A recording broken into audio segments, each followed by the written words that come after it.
Hello and welcome to another episode of SoFly. It is freaking crazy how fun it is right now in the middle of here in winter.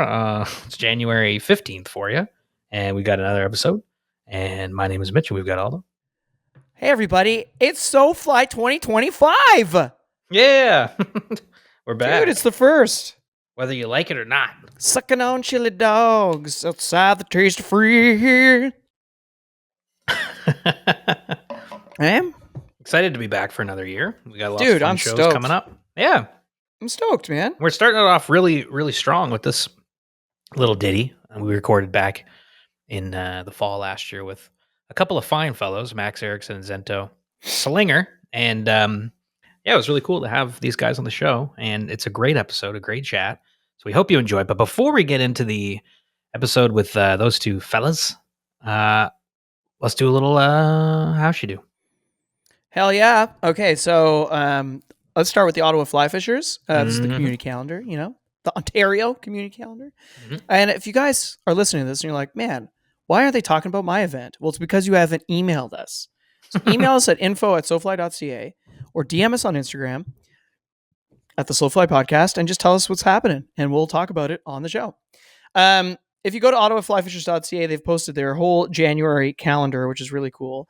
This, of course, is coming out January 15th. So on January 21st, they've got Jack Imhoff, who's a noted conservationist from the Ottawa area, and he's going to update the crew on the status of Ontario's brook trout.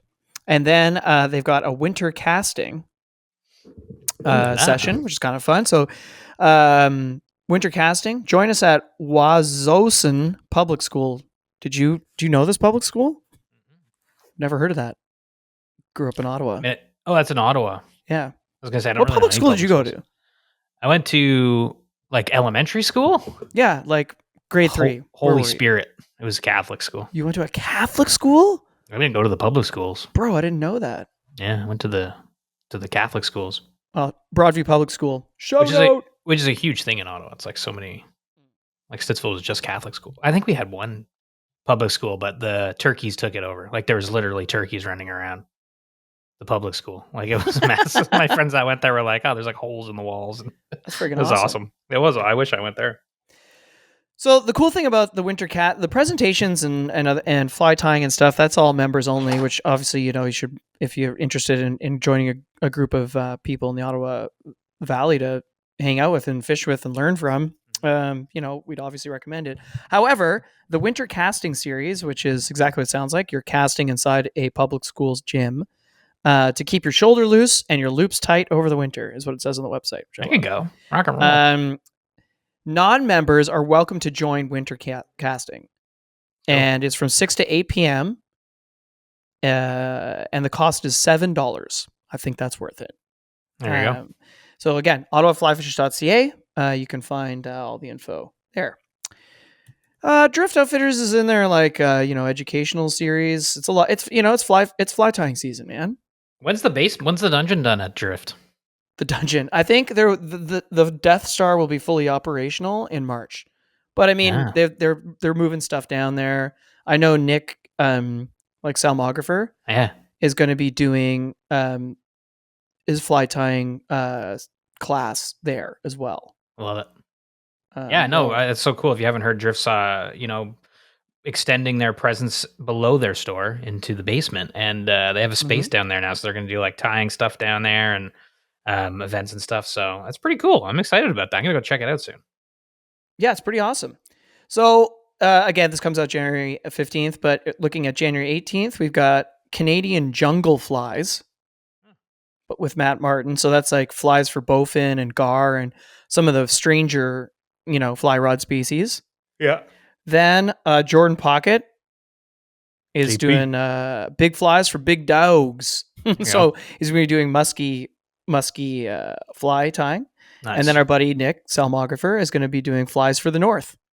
So pike, bass, brook trout, and walleye flies. Which is great. And that's January 18th, January 25th, and February 8th. But just go to driftoutfitters.com for all the info there. And also to sign up, because to your point, Mitch, they've been able to add some seats to these things because now they have a place to do it. Yeah, I got the space. Yeah, which is awesome. It rocks. Then for us, we don't have anything going on until February, but we'll start teasing it now because why not?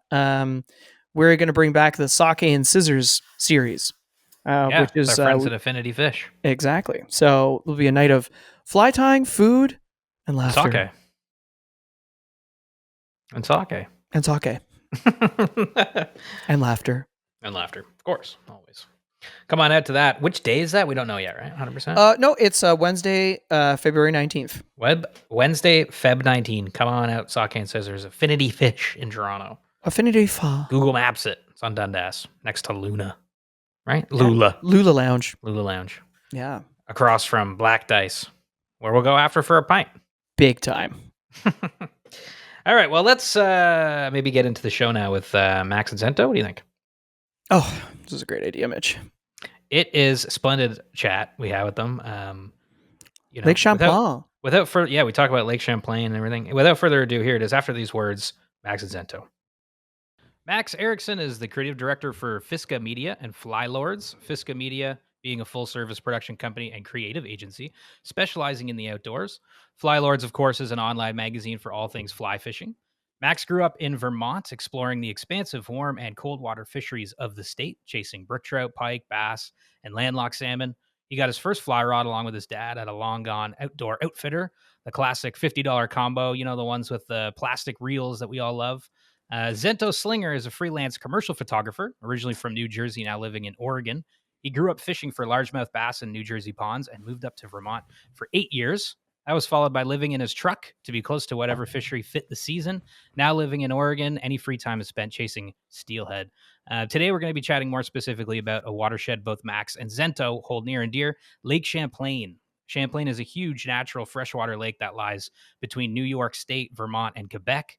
The fishery around Champlain is constantly changing month to month, which keeps things fresh and exciting year-round, from smallies and steelhead in the spring to pike, bowfin, and gar later on, carp in the summer or drum, more bass, walleye, and muskie, to landlocked salmon in the fall or more pike, big old lake trout.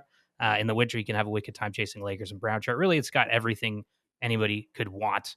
Max's first fish on the fly was a brook trout. Zento's first fish on the fly was maybe a rainbow on a tenkara rod in Japan. But today is both their first times on the SoFly. Fellows, welcome to the show. Damn, you pegged us. Yeah, that's it. Got it all down. No. Yeah. Welcome, guys. Welcome, Zento. Yeah, dude, glad to be here. Why don't we just kind of start with the tenkara thing? Because I know there was some confusion around your first fish on the fly. What's the deal with this, Zento? It's questionable, man. So like I grew up pretty much just like all bass fishing with gear, and I think there's like some pictures of me at like different times with fly rods, like some are sunfish and some are largemouth, like on poppers and warm water stuff. But I was like and the reason why I diverted to the tenkara thing is because I'm pretty sure that happened first, because I was like 8 or 9, and I have my mom's fresh off the boat from Japan, and she took me to see my family, and I'm a white kid pretty much, and I can't speak any Japanese. I couldn't really at the time. And my great uncle was like, this kid's pretty stoked on fishing, so like I'll take him. His idea of taking me fishing was, let's go to this stocked pond with all these giant rainbow trout. It's like the Orvis pond, smaller even. They give you a bamboo pole with like heavy mono on the end and a hook. You put power bait on it. Well, maybe it was miso paste. I don't know. But you dip it in there, dude. And I just I put in the thing. I was just yeeting fish onto the bank, dude, and we ate them. But yeah, I think that was the first one, dude. Technically, that's on the fly, I guess. Yeah, close enough. At least these days, for sure. Okay, cool. I love that. That's very interesting. Background on your fly, how you got into stuff. So where are you guys calling it from? Max, you're in Vermont, right? Yep. And Zento, where are you? Sort of like Central Oregon right now. Where are you right now? Yeah, where are you right now? This is good context for everybody hell not of a watching studio. on YouTube. Yeah, I'll just show you instead. I don't want to be the full internet spot blower guy. I've been self-proclaimed Right. as that guy. I was just more like, you're in your Beautiful. car. Yeah, no, I was going for it. You were in your car. I am. Yeah, I sleep in here. I got a bed. I got a bathroom. I got a fridge here, dude. Dang. Yeah, I Got a got a bathroom TV in there? station too. I got an iPad, dude. I think got the a TV bathroom is station. like a gallon jug. Right. It's a Okay. gallon Yeah, jug. Yeah, that's the bathroom. yeah. Amazing. Okay, well, yeah, I mean, guys, we have so much to talk about today. Obviously, we want to get more into Champlain, as I said in the intro. But first off, how do you guys know each other? Like, how did you guys hook up? Meet? College. The Yeah, hookup was crazy. Oh, you can talk. No, we went to the same school and we were both in like the ski world, so we were connected through that. And yeah, it was like classic college, just hang out with the dude who likes to fish or ski at a party and talk to him in the corner for like 2 hours. Yeah. And yeah, that was kind of our introduction. There's not much more to it. And then you guys started fishing together on Champlain, right? I think we were talking about that. Yeah, like tributaries around Champlain and Champlain itself. I was lucky enough to have a family who had a boat.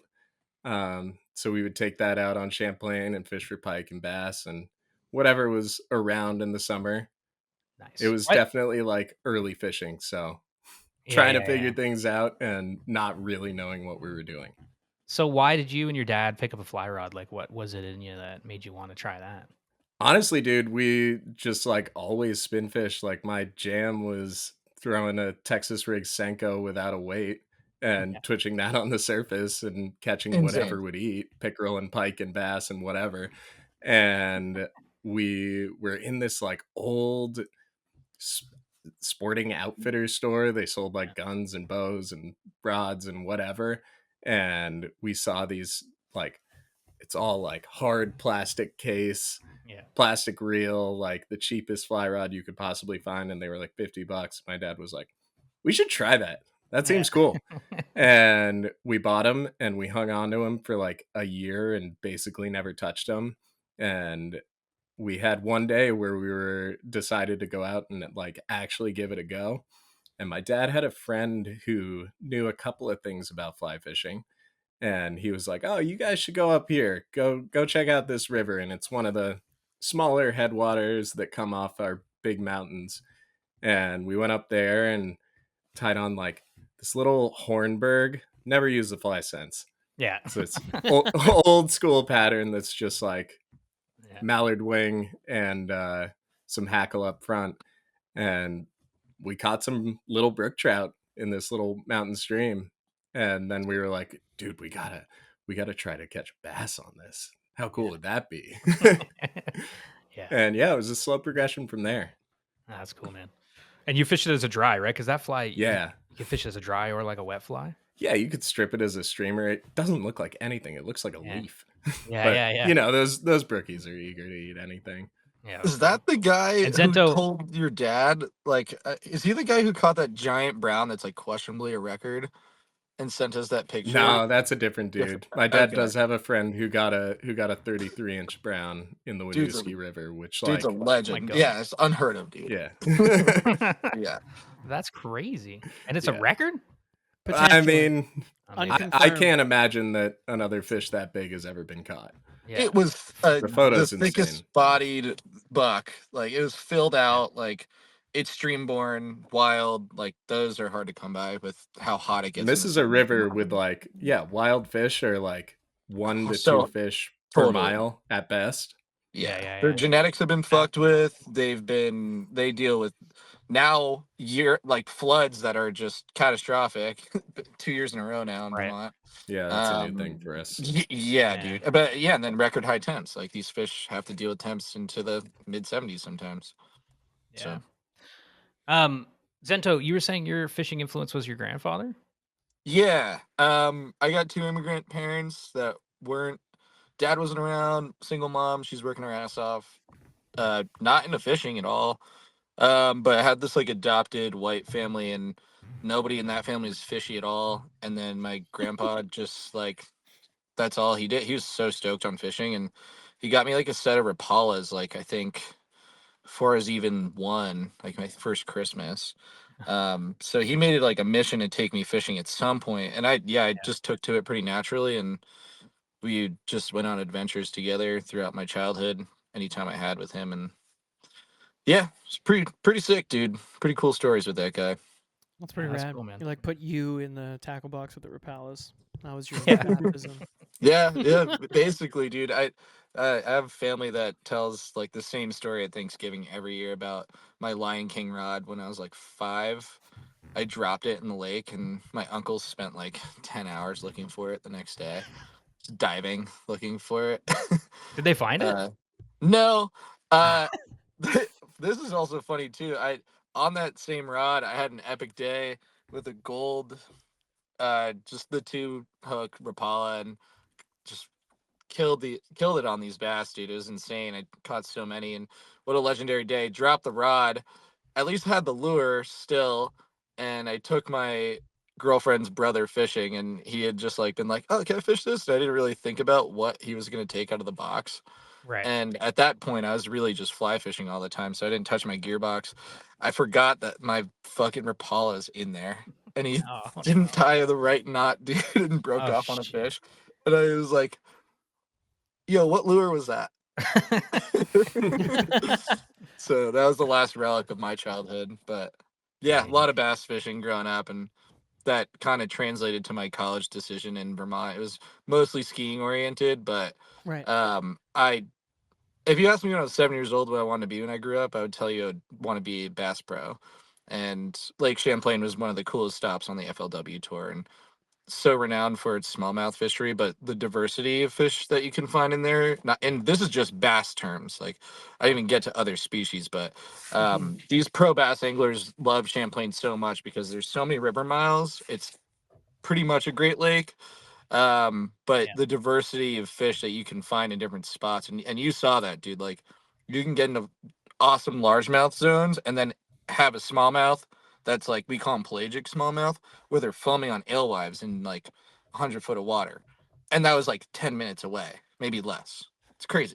It's so crazy. Yeah, it's like fishing the ocean, man. Or like you say, like a Great Lake, it's got the same vibes. Big, kind of scary water. And Totally. Yeah. But I would say more diversity. Like, you can't, like Ontario, you can't really like do a jump, skip, and a hop to a totally new zone. Yeah. You know, like, it's Totally. gonna take a little while. You know? So That's true. That's true. Lots of water to cover. You mentioned that something to the tune of, well, you saw, for context for everybody, you three, on why this whole podcast came about, you guys worked on a project together this summer for Illumicraft. Actually, I can say that now. It's out, right? Oh yeah, It's legal. Right. It's Yeah, yeah, legal. it's I can yeah, say it's that. The alive, NDAs yeah. be damned. Yeah, we're good now. But yeah, so we mentioned quite often on this podcast, we're all producers, and Mitch is in advertising, and he's a writer and a creative director, and one of his clients is Illumicraft, and came to be that had to film a spot for some boats, and who better to call than the guys at Fiska Media, right? Hell So yeah. that's how you three met on a project on Lake Champlain, Yeah. which of course eventually, when Mitch came back, he wouldn't shut up about it the whole time. Obviously he had a great time. You two are very talented. That spot's out for anybody to see. If you go to Illumicraft, we'll put it in the show notes too. You guys did an amazing job. Like, Thank you. from a critical Thanks, dude. standpoint, I really Appreciate enjoyed the way it looked. And I'm just stoked because we're all Northeastern guys, and I'm stoked to talk about another place in the Northeast. And, Zento, you were mentioning skiing. Like, I would go to Jay Peak all the time. We grew up in Ottawa. We didn't have that kind of snow. Sick. We had a lot of snow, but it was like the white face kind of snow, ice and shitty. And so if we wanted some, that's our snow too. Right. Ice and shitty. Yeah. So it's like, I'm pretty excited, but just for everybody listening or watching or whatever, these three guys met on set at Lake Champlain, filming an ad for a boat, fishing. How cool is that? It was cool. So I guess it was sick. It is sick. So my next question, I guess, would be just, Max, like, in context of that shoot or what you do at Fiska, like, what do you do now? Like, and how did you integrate fishing into your professional life or creative life, I should say? Honestly, it was kind of a marriage that happened over time. My background is a commercial cinematographer. So, I went to school for film. I left. I moved to New York City. I was there for like 6 years. And through that time, I was developing my career. And on the side, I had met Jared, who is the owner of Flylords. And we would go out and like rent a camera for $1,000, get a lodge to bring us up, find a story to tell. That was kind of the MO. It's awesome. And we would just make something like total spec work. And it grew and grew and grew until we had, small clients coming in, excited about our work, asking us to create things for them. And we finally got it to the point where I could make that my full-time gig. And so now, we're making spots like we did on Champlain, which was a total dream come true. I mean, first of all, thank you, Mitch, for considering us for that. That was so cool. Oh, nice. But also to like be able to do a shoot like that on home water and like celebrate what we have here on Champlain. Yeah. That was awesome. Dude, when you were like, I got to shoot this thing on Champlain, it's like in my backyard. I'm like, well, this is the coolest fucking thing. I have to shoot it on Champlain, Oh, I love that. Well, let's put a pin in that just for a sec, because I'm going to shoot the same question to Zento. Zento, maybe a little bit of background in terms of professionally what you did, what brought you on that shoot, as well, just for people that might not know. Sure.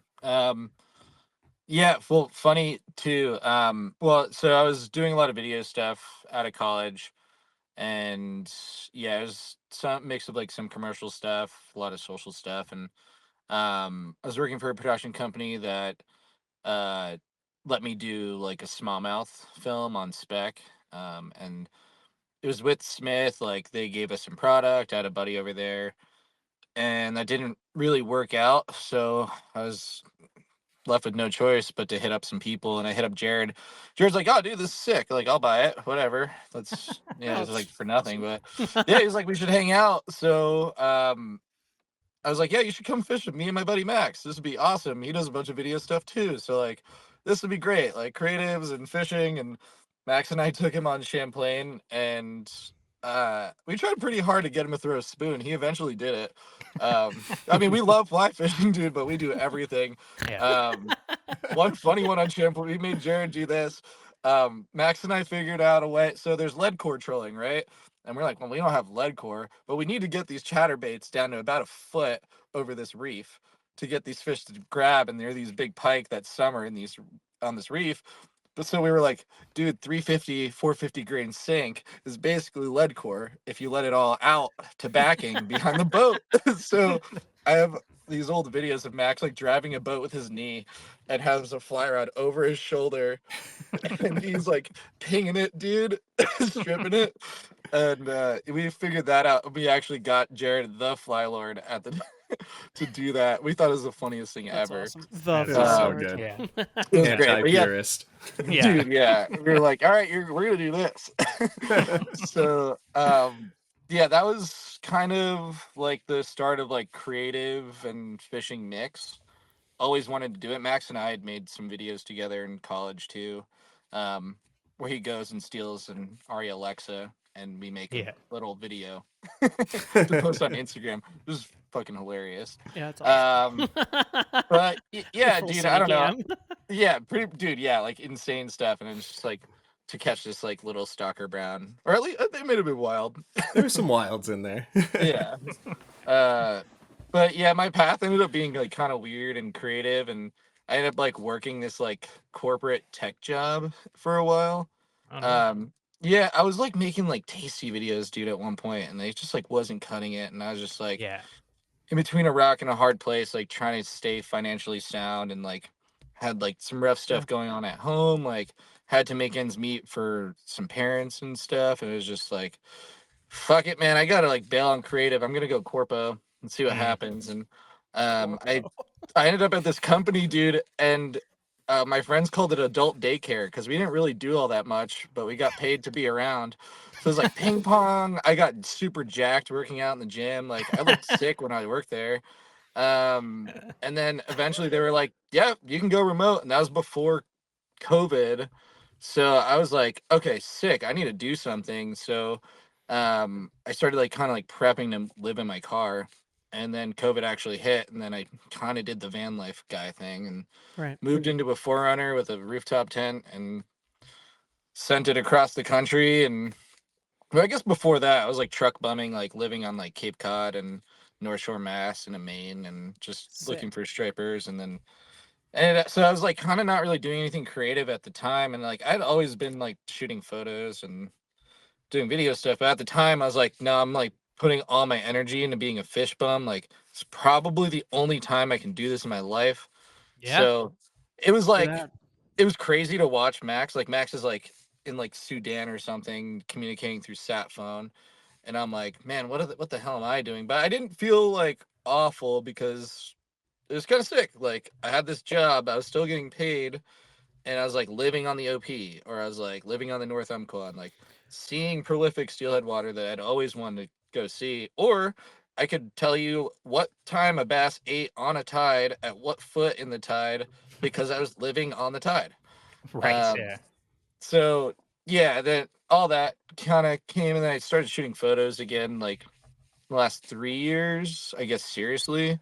Um, and then it just like kind of worked out. Like I had like a whole new flame, and I didn't feel like I was missing out on fishing anymore. Like Yeah. I spent all that time fish bumming. I really got out my young fisherman thing. Like it's a phase. There's phases of an angler, and For I sure. got that out. So picking up creative again, and the ball just kind of kept rolling, and Max and I started doing more projects together again, and um it all worked out to the point where we all met on a Lumicraft and Right. been a full-time photographer for about almost a year now. Yeah. It's Yeah, awesome. you amazing. quit your job for Illumicraft. Yeah. I Hell did yeah, actually. Zento. Yeah, I didn't even mention that. It's the dedication we need. Way to go, man. Mitch. did, I did, Yeah. You yeah. got him out of Corpo Thank you, and sir. into Freelo. Yeah, right. Freelance. We love Freelo, dude. Love it. That's love it. really sick, man. It's cool to like. Plus, like, my God, like living on the tide or living on the OP or something. All that visual imagery you're soaking in every day. That eventually informs your creative as well. Have to imagine. Absolutely. Yeah, and you start to learn how you start to realize how much bigger all is than you, and that is such a huge influence on shooting something like nature and working with people that may not fully understand it.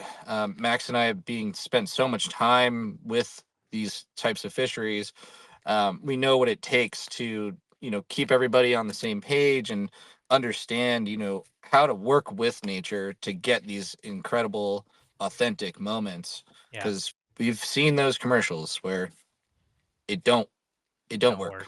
Yeah. Doesn't Yeah. look 100%. exactly right. Right. Well, that's cool. And then everything brought you back to Lake Champlain, which maybe we start fucking diving into now. Chat in Mitch? Champlain. Yeah, I think so. let's do it. Yeah. Yeah. Lots to talk about. Lots to talk about. Well, maybe simply put enough. What is Lake Champlain and where is it, Max? Yeah, I mean, Mitch covered it. It is a lake that borders New York, Vermont, and Quebec. It's like 100 and something miles long. It's, I think, at its deepest point, close to 500 feet. Um, It's a deep lake, man. yeah, and it's got everything. It's got like little estuaries and reeds and lily pads, and it's got deeper rock structure. It's got big drop offs that hold deep water fish, a solid thermocline, and it changes every single month, which is, I think that's the coolest part about it. Yeah. No, big time.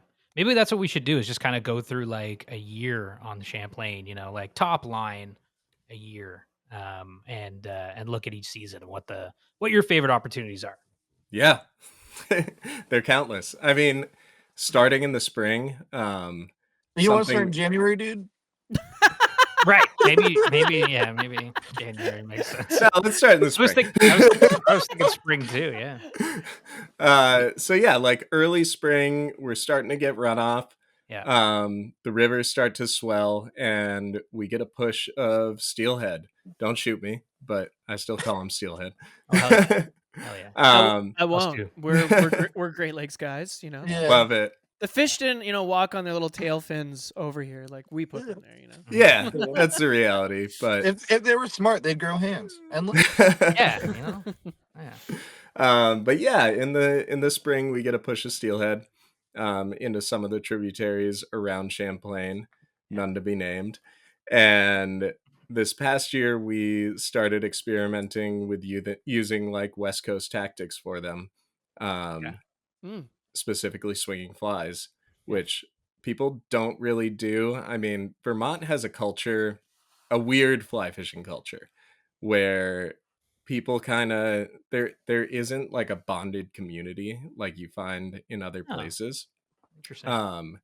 A lot of conventional guys, but from a fly perspective, it feels like everyone's really protective. And it comes with the territory of being a smaller place. Yeah. But we decided to start, I go over to the Salmon River and Ontario trips all the time and swing flies there and have success. And so employed those tactics and found a lot of success. I think our rivers are weird. They're small. It's a lot of pocket water. And the fish only lie in very specific places on specific flows. So it's really technical in terms of swinging. It's not just cast across a big river, let it go from one side to the other and do it again. Right. It's figuring out where those lies are, dialing in fly size, depth, sink tips, everything, and swing speed, most importantly. Like we've had a lot of times with a couple guys going through a run where one guy will be swinging, low and slow, straight line, and not see a thing.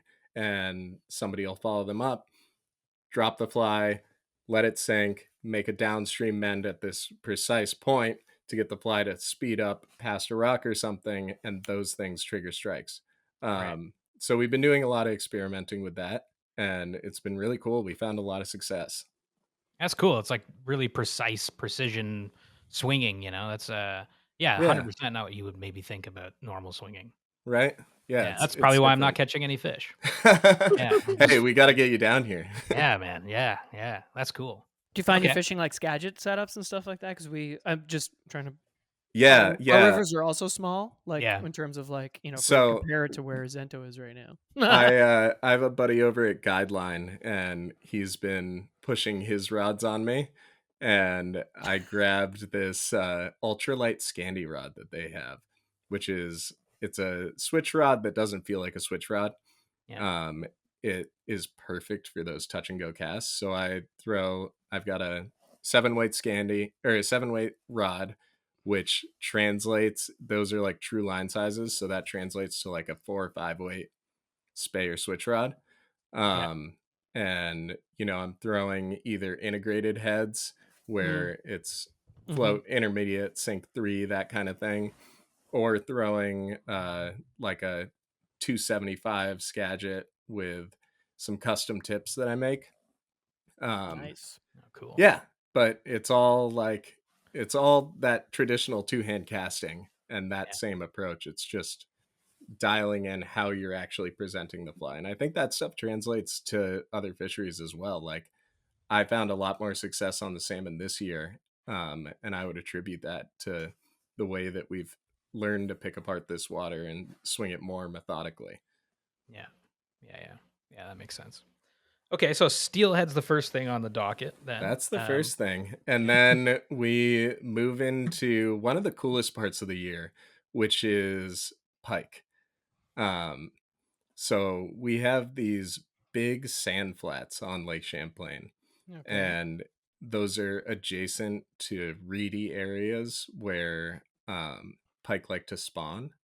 So they'll move up into reeds and flooded timber, and then they'll drop back out and they'll lay up on these sand flats. And we push pole around on the flats and look for these fish. So you're sight casting to like, the biggest one we got last year was probably in the 48-inch range. It's good fish, man. That's a nice Good fish. fish. And yeah, those fish are just like they're big black logs laid up over white sand. Yeah. They're hard to get to eat a fly. You got to time it with moon phases and weather patterns and all that. But if you can figure out the math for when they're going to feed, you can have a lot of success doing that. And it's like delicate presentations using little, like, honestly, tarpon flies. Yeah. Slow strips in front of their face, something that's just gonna wiggle, and you get some really aggressive eats. Oh yeah, they smoke it. It's not just a light grab; they really come after it. Oh yeah, they'll annihilate it. And it's so cool to watch those fish in that crystal clear spring water, over white sand like that. Yeah, it's hard to top that. Yeah, fish of that size too, like pulling around looking for 40-inch pike. Like that's pretty rad, man. Yeah, dude, it's insane. We've definitely seen a few more people out there recently, like this past year. But hey, it is Fly what fishing? it is. Like on the fly. Yeah, honestly, there's quite a few people trying it on the fly. Yeah, it's cool to see. Yeah, I mean, yeah, that's definitely what we look forward to spring pike all the time for, those sight fishing opportunities here. Like, it's definitely caught on more and more every year here too. Like, so it doesn't surprise me that, especially if you're over like white sand flats, like that's pretty rad. Dude, and Champlain gets so clear in the spring when you have when you're just after ice out. I mean, you can see 12 feet down, no problem. Yeah, that's cool. That's cool. Yeah, a lot of it too is like guys that realize how tough it gets in the summer doldrums. Yeah. That's the time they put on the feed bag. Yeah. We have also tried to find them laid up. They'll go into ice out, it'll happen in it's old foliage basically where they're laid up, pairing up to spawn. And Max and I learned about the Vermont shooting laws. You can shoot pike with guns. What? Yeah, we didn't know that. We had a guy that was pretty pissed off about us in the woods waiting around looking for these fish. He was laid up behind a tree. I don't know what the gun was. I'm not a gun guy, but it was a scary gun. He was hiding behind a tree waiting for a pike to come out? Dude, they literally they set up on a tree in flooded timber, and they wait for pike to come by, and they'll either shoot him with a shotgun or they have like a trident that they'll spear them with. It's like an OG Vermont tradition. Yeah, that is crazy. Aquamanning these fucking pikes. Yeah, dude. I don't think, dude, you should see these boats. Were you, Mitch? I don't know. You may have not been with us when we were fish till dark, and we saw the floodlight boat come in. We're like, oh god, dude, this guy's about to. Oh, we have I have seen bow those fishing videos. season. Yeah, I have seen videos. You're like off the bow on like a rage cage with a trident or something, right? Something like that. Dude. A lot of people use bows with a reel on them and a line attached to the arrow. Right.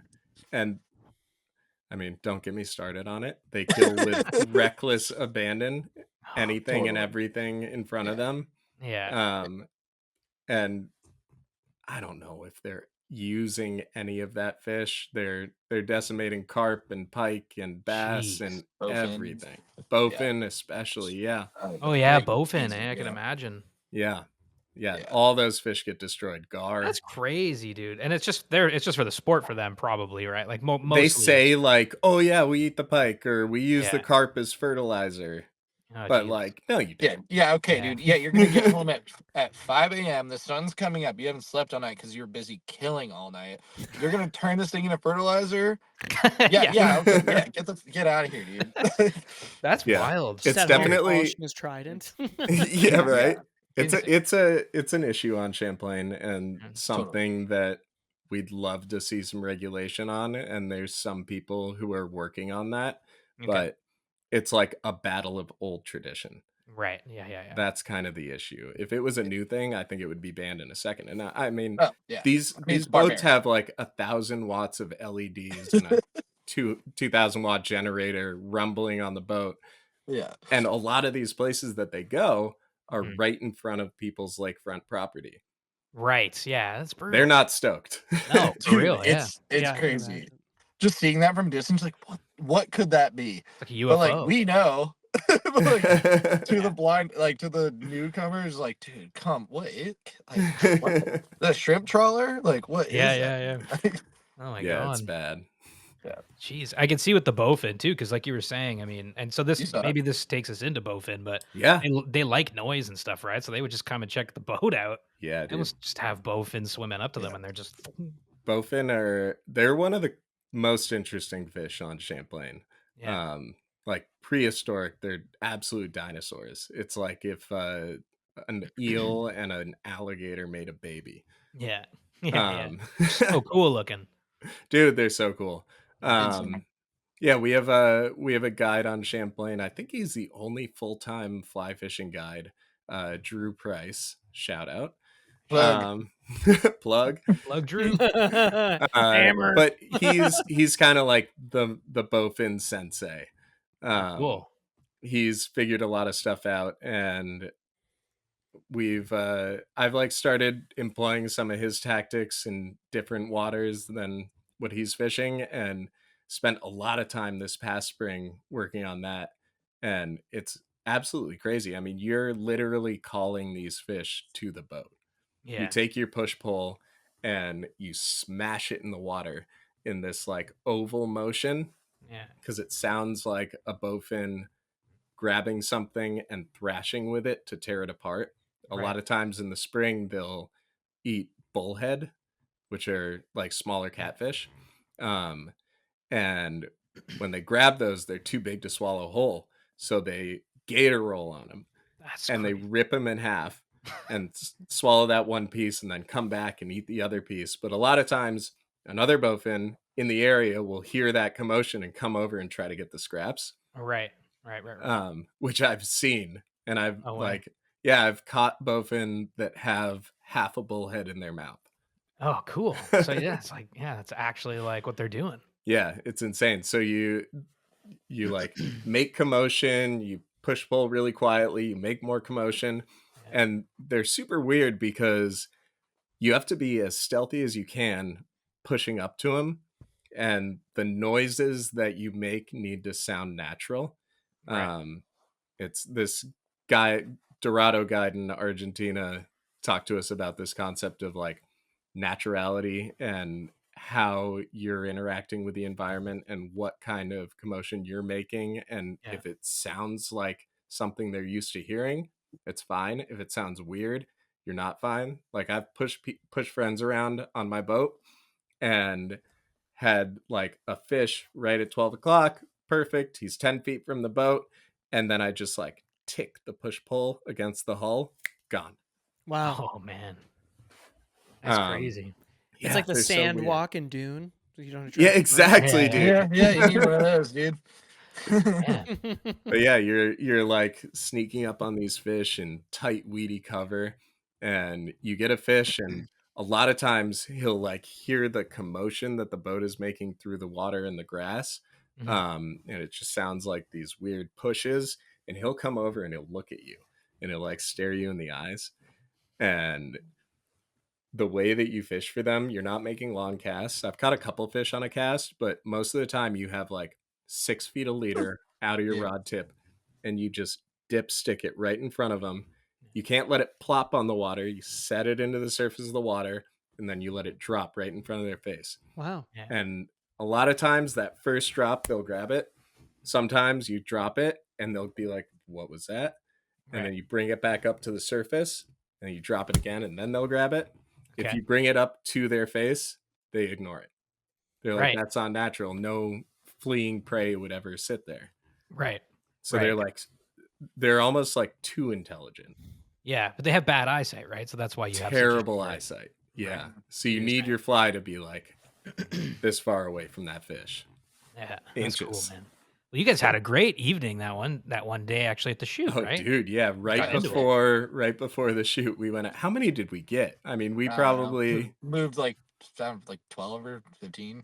yeah, in like Hugs, an hour and a half of fishing. Yeah, it's So pretty good. ridiculous, dude. They're laid up, dude, and the electrofin thing is cool too. When they express interest and really want to get after it, their dorsal fin is super long, like you'd find on like a snakehead, where they just it pulsates like. Yeah, you get this thing going. Yeah, It's like dude, that it's classic just eel crazy, wiggle. dude. So They're cool. they're like the easiest fish to read. Yeah. Exactly. Yeah, exactly. Yeah, and then pretty hard to hook though. Their whole head is a skull, man. Like there's Right. not a lot of meat in there. Yeah, that's all bone. Yeah. But they go Crazy, man. ballistic. They're a really fun fight. Yeah, So super cool. Okay, so after the fun of the spring and early summer, then what do we have? Into summer, my focus is carp. Okay. Yeah, well, we should talk about the flat gar fishing too. Really True. Go quick. ahead.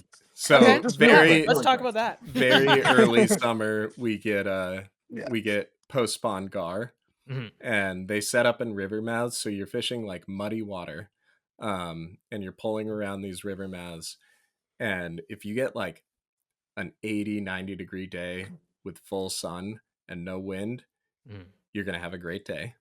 Yeah, it's gonna be insane. But yeah, you're pushing down these rivers, and you just look for like what looks like somebody dropping a pebble in the water, and that's these gar coming up to the surface, and they just like dip their snout out and give a little snap. Yeah. I don't know why they do it, if it's gulping air like a tarpon or what, but you see that, and usually you'll push up on that and you'll find like 10 to 50 fish. Wow. What? And they're all like Wow. 3 to 5 foot logs laid up inches below the surface. So even though you're fishing muddy water, you're sight fishing for these fish because they're just jet black. Like totally, you can't miss it. And we, full floating line, a fly like 7-8 inches long, white chartreuse, pink, brighter colors. And the way that you present to these fish is you want to, instead of like your average fish where you want to cross them and bring the fly perpendicular to their path, you want to draw it up their body. So I cast towards the fish's tail and bring it up past their face. And the way that they eat is they snap to the side. Right. So if you can bring it up along their nose, they'll come over and they'll snap to the side, and it's like an insane eat. It's nothing like so that. Visual and engaging. It's crazy. Sometimes they're fired up enough that they turn on it. Like I had this one shot. Max and I were muskie fishing actually, and then we found the guard. We're completely distracted because that was way more fun. Yeah, we had one where I like made the shot, and he's like, "Ass shot, dude. What the fuck? That was awful." And I was like, "Okay." So I'm like fishing into the boat, and the fish went down deep. We lost visual, and he came and railed the fly still. And we were like, that's when we were like, okay, so they're a lot more territorial than we thought. Yeah. Yeah, and then that kind of developed more and more strategy, because at first, like, we were just like dragging it across the river, like, man, they just won't do it. And like I actually screwed up that shot by casting out its tail and missed the fish. And then it worked out, but I think the next day you were on a film set the next day and you found a rope on set and you're like, oh hell yeah, dude. And you and you tied a fly out of that rope the next day. Grappling hook fly. Yeah, that was something that we kind of figured out is a lot of people use nylon rope as gar flies. I don't really love it. Like we caught some fish on nylon and it gets so wrapped up in all those teeth. Yeah. The issue with gar obviously is it's a long skinny snout that's pure bone. So it's really, really hard to set a hook into it. My new strategy is I take like a 3 or 4 treble hook. Yeah. And I run a 60-pound fluoro extension to the tail of the fly, and then use just like long, soft fibers as the body of the fly. Yeah. And so they grab that, and you don't even hook them. 2 hooks go over the top of the snout, 1 hook goes under the snout, and you just grappling hook their jaw shut. Oh, cool. That's a good idea. That's how you land them. Yeah. That's some serious like invention, Max. Like, I've heard of the nylon thing. Fly, dude. Yeah. Literally grappling hook. Yeah, it works. Yeah, dude. Yeah, a lot of the Catches fish. yeah, a lot of the guides up here have gone to like trailer trebles for that reason. But Really? I never thought it would be I don't. for Yeah. I don't- shutting it shut. But yeah, a couple of the guys that guide Georgian Bay on Lake Yeah. Huron for Gar. Use the Yeah, stinger. they use the well, I guess we could call it the grappling hook, but like the treble, Trademarked. the treble trailer, or they've taken a tying on tubes, and then so they'll use Right. tubes with a treble instead. That makes which sense. I thought it was really, really interesting because you're right. Where we grew up in Ottawa, there was a lot of gar in the Ottawa River and the Rideau, and it would always be this nylon shit, and then you'd get a fish in, it would just be a disaster. Dude, it sucks. It's and like you're just 20 like, minutes. Awful, dude. Yeah. I It was always use awful. tiny trebles I would see on the flies, but I like the Yeah. idea of something big. Yeah, use a big one. It never Yeah, it like never goes grappling. into Even the better. fish. It's a Yeah. straight no, up it's grappling impossible, hook. yeah. It's so funny. All Um, hook. Well, that's I really remember- cool. I Like remember we were gar- fishing that one day scouting, and I remember I had a gar Oh, dude. follow. And Yeah. follow, You got a and taste of it. fuck, I Yeah. was like, I blew it, missed it, and then he's like, yo, and I'm like, oh shit, this is the moment, and fucking thing left. I was like, to see it all happening in 6 feet of water or something, it was so cool. Right? Your heart is just thumping. Yeah, I'm like, oh, shit, this is it. because you brought it up, like how special is that for you two to be on that project in your what I'll call like a version of your home water? Dude, it's amazing. Yeah. Well, yeah, absolute Max dream is like, come true. we both brought it up instantly because it was like, they want to do it like on a Great Lakes style place, and we were like, dude, our zone is it. And then there's so many to choose from, and then it's like, man, then you need like a fixer, you need locals, and like then there's like a lot of you're gonna deliberate on like where do we go and like all that, but like since you were doing all the video, I was doing all the photos, like we knew like this is where the lights can be best here, this is what fish is here, like and we were just so stoked that we like nothing's better than that, man. Home turf, dude. Like feels have incredible. like a history there, and all these memories fishing, and then get to do some work totally there. Yeah, it's cool. Totally. We have ghost stories in some of the spots. Yeah, you were Later, telling me about eventually. you were telling me about one of them. Yeah. Ooh, Maybe that'll come up later. Spooky. scary. Okay, so then summer, were we talking summer? Yeah. Yeah, We're we getting are into trying to like get into the summer. carp of summer. Carp. Yeah. Yeah, so then you're into carp. Yeah. Carp is my big focus for summer. Yeah. We have a lot of areas on Champlain which are just crystal clear water. And our carp are rarely tailing. Okay. Yeah, I think Tom Rosenbauer was talking about it on one of his podcasts, but his theory is they drop down deep and they feed in like 15, 20 feet of water. Wow, yeah. And then these fish, like, they sun themselves to digest. So they'll slide up into the shallows and you get pods of cruising fish. It's like, it's tarpon fishing. That's right. That's all I can call it.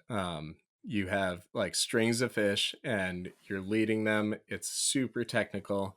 I'm using 8-weight with full clear line, 16-foot leader with a bimini twist down to 3x.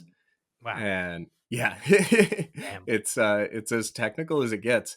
And I'm literally tying like micro tarpon toads for these fish. And so it's tarpon toads. Cool. Yeah, I'm telling you, it's tarpon fishing. That's rad. So you have this string of fish that's pushing up along a line, and you present your fly. It's like, a foot across, 6 inches in front, and you just tickle it like slowest little strip you can get the marabou to wiggle right in front of his face, and 1 in 100 fish will eat. Yeah. Right. The good news is we have thousands, so that's good. You got a lot of shots in a day. Yeah. Oh man, good good call on the tarpon toad. Yeah. I started using tarpon toads for smallies up here in like crayfish colors. Really? And actually black and purple. Yeah. Because one day I was bass fishing with a buddy of mine, Jordan, who's also a guide, and he was like, "What about those tarpon flies you got there?" And I was like, "Maybe," because the water was like mad stained. Yeah. And we were like we used black and purple, turned on it right away and ate. And I was like, yeah. okay. I mean, definitely need to modify them a bit, for the task at hand. But yeah, tarpon toads are great crayfish flies. Yeah. Yeah, they work for everything. It's just a wiggly, floaty, funky I mean, little marabou's thing. that magic, just so magic, like. Yeah. That's a nice fly. Yeah, that rocks. Yeah. Yeah. Zento, what does summer mean for you? Is it, we talked In about Vermont, dude, I didn't really get into the carp thing really until I moved to Oregon. that. Right. Yeah, actually, Max and I did some carping together in the Hudson River when he lived in New York. Okay. But yeah, that's like I mean, it's an insane thing. I just never really figured out. I didn't have a ton of boat access on Champlain when I was living there. So summer, like early summer, was like still crazy bass mode, kind of, honestly. And if you knew the weeds that these pike were going to move into, you can kind of do like an interception when they come off of that feed and they're just getting back into their lives. You can kind of be like the first guy to like present flies to them when they're getting into these weeds, because you get into July and it's hot and they've seen every lure on the planet. Right. Yeah. I mean, it's the same pike and the big ones too. Like they're creatures of habit. Somebody did some study where like they return to the same spots, but yeah, they see everything. So like that's what it meant to me, dude. I wish I knew about this carp thing.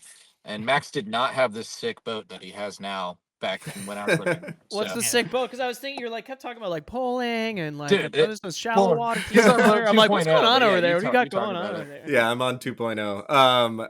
I am working out of a John boat. Okay. It's so sick. I've got a 1448 Mod V tracker. Sick. But it's all built out with, casting deck, sea deck, everything's like fly friendly. Yeah. Mitch, did you see this thing? No, it's a nice. No, this is actually new this summer. I was for the last couple of years I've been using this little 12-footer, like straight up flat bottom rowboat with a little 9.9 on the back.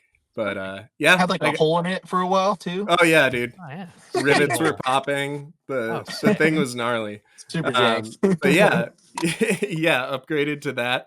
I was looking at technical polling skiffs and I was like, the shit that I try to get into, like especially in the spring, I'm literally pushing my boat up over logs, like in the gnarliest stuff I can find. And I don't want to put a beautiful fiberglass boat through that. Right. Yeah. So the John boat was kind of the move, and it can take a lot of the water that Champlain has to offer. If you know how to drive a boat, you can get into some sketchy situations for sure. Like we were out there, Mitch, in 3-footers. Yeah, it was that wild. one day. Yeah. The drone guys are like, we can do this. And we're like, no, we shouldn't do this. No, we shouldn't do this. Everybody's gonna die. The boat's gonna sink. The drone's gonna hit a cliff. Yeah, it's over, dude. It is crazy because, like you say, it's like one kind of long. So when you get is it a north wind? Like it just rolls the whole lake, right? Oh interesting. Yeah. North or south, it gets intense. Yeah, if you get east or west, you're totally fine. Yeah, just work around it. You manage. Yeah, and that's another cool thing about Champlain is there's so many like bays and peninsulas and islands and different things to block wind that if I have a strong north, I know I can go to this place and be totally protected and it'll be glass and vice versa. So there's kind of always something to do regardless of what vessel you're in, which has been really cool. Yeah, that is cool, man. Yeah. Okay, fall and winter. Why don't we put fall and winter kind of like a maybe? I don't know. You tell me. No, I think you can combo those. Yeah. I mean, fall is a lot of things. Fall is musky. Yeah. Sick. Landlocked salmon, and lake trout. Yeah. And so I guess we'll start with the top, which is musky. Yeah. That's something that this past year I've been trying to figure out. And my buddy Steele, who shout out Steele and VT Fly Co. He's a co-owner with my other really good friend, Ralph. They have a Vermont fly fishing guiding operation that if you want to check out Champlain, these are awesome dudes to hit up. Well, Max, if you want to send us the link, we'll pop it in the show notes. Yeah, totally. Yeah, Ralph has shown me a ton of stuff. We've like our buddy boats every single day in the summer on carp. So But fun. yeah, Steele has been focused on muskie, and I've been trying to hit that with him too. Yeah.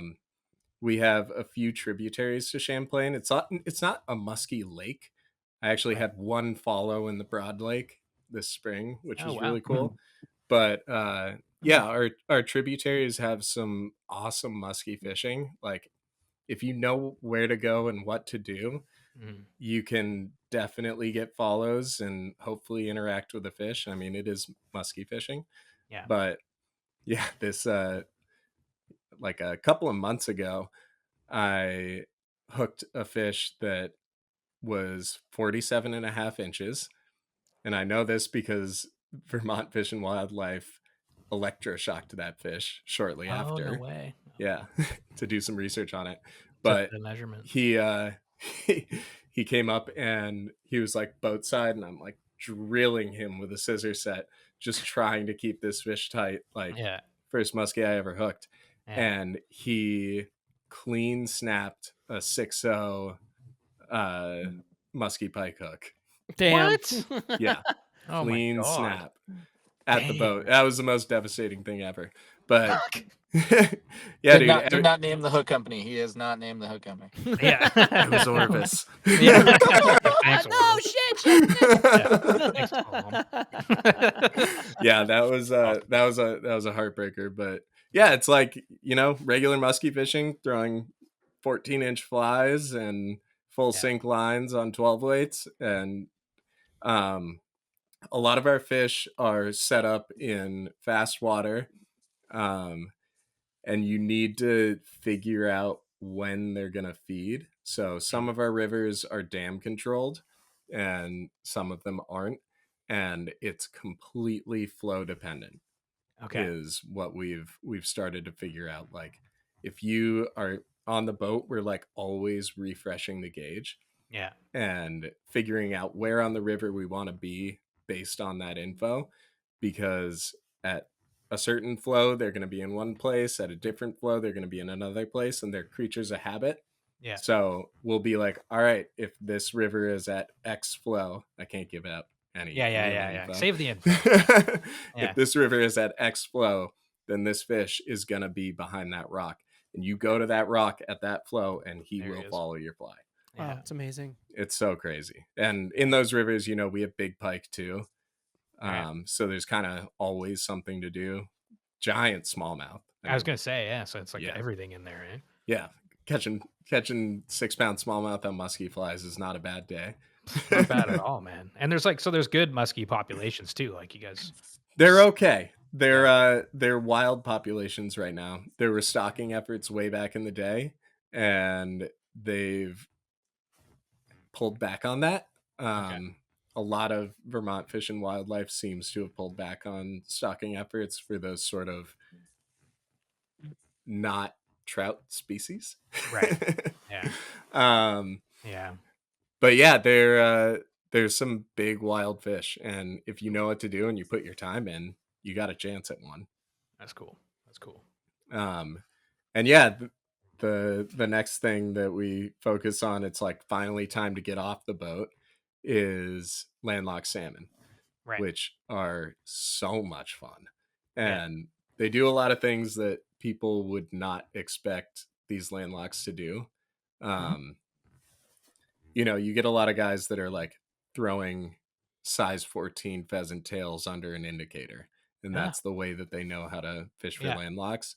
In the early fall, I'm using 12-foot 6-weight Scandi line and like big Scandi style flies, like what would be spring European flies, 3-4 inches long. Jeez. Yeah, and it's like cast 90 degrees across stream, downstream men, get that thing to rip as fast as you can, and it's swimming just below the surface, and you get crushed. And then as the fall progresses, you'll start to get fish that pot up, and you'll find fish like all settled into one area. And that's when you can start to do some really fun stuff, which Zento and I went to the Lapoille River, which is in Newfoundland. And that was a really cool, like, close to home Atlantic salmon experience. And we took a lot of things home from there. I feel like you should take it from here, Zento, because you figured this one out. Yeah, dude. Well, we had a really tough time finding fish, and it's like it was so flow dependent in the river. It could go up to like 7 feet and come down to 3 in like a matter of 4 hours or something. Like there's this gauge in front of the lodge that you can just like watch go up and down. Literally a measuring stick on a rock. Yeah, it's literally paint on a rock on a cliff face, and we watched it go up and down. We were like, oh, the drop is good. We should go fishing now. Yeah. And these fish, just when they were in deep tanky pools, just the way that they behaved and how almost like summer steelhead like they were, where like they schooled up and they're just fully curious to grab some. It's just pure curiosity. It has nothing to do with nature or like the flow of it. It's just fully, it's like striped bass eating a dock, or it's fully reactive. So they have this fly, which is pretty much a bomber, right? It's just like without the one calf tail. Yeah, it's a bomber with flared deer hair as the tail. Yeah, instead of calf tail, and no calf tail up front. Exactly. And then and the same regular hackle through the body. But yeah, dude, like they called it the Lapoille bug, and like they reacted to that fly like instant. We never seen eats like that. Yeah, so you like swing like a little, blue charm or something through and get totally ignored, and then you toss the bug in and they just went ballistic. Yeah, that's like so insane. Or you could cast like a regular bomber too, and they don't care about that. They want the bug. Right. And then there's another cheat code, which was like chewing on the bug to get it subsurface. So you'd get it down, and you would get crumbed doing. I got bit doing a 2-hand retrieve on that one. No way. And so we were like, this has to be a cheat code for our salmon. Like it's got it. They do such similar things where it seems like they're lockjaw, and we just need one cheat code to like unlock the fish. And I was out with a kid. First time meeting him, and I was on like a bass kick, and I think I was just visiting Vermont to see some friends, and it's like I don't really have anything set up, man. I got this bug. Whatever. I just like threw that in a single hander, and like first cast just got obliterated on it. I was like, no fucking way. And the kid's like, that's on a dry fly. I was like, I know. Yes. You're like, I know. I know. It worked. It fucking worked. I was like, it works. It works. And I just like threw it the same cast downstream men like you would with steelhead to speed it up, and it crumbed it again. I was like, dude, like, so I called Max. I'm like, the fucking bug works, dude. The bug works, man. I didn't think so. Yeah, that one was super fun, and I think that. And I was like already kind of like living in my truck and like coming out here for steelhead and snowboarding, and so I never really got to like put the work into the rest of the fall. And then I'll let you go off, Max, because like you went ham. Yeah, figuring them out, dude. You really did, dude.